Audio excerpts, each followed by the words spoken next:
Who would have thought it? So PlayStation 5 cover, and I've ordered this second hand. Sadly it has two dents in this back panel. I've just fixed the front panel and that's why I thought I'd do a video. So here is two very small dents, one there and one there on this. Now I was going to do the carpenter's trick where you get a screwdriver and you run it along the edge, but I thought I'll just warm it up just in case.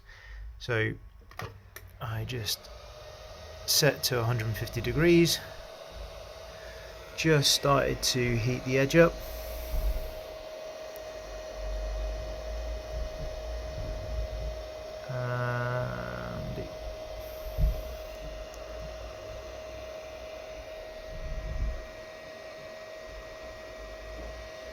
and that has now disappeared. So we can get the top one, the bigger dent, in. Hopefully this will do the same.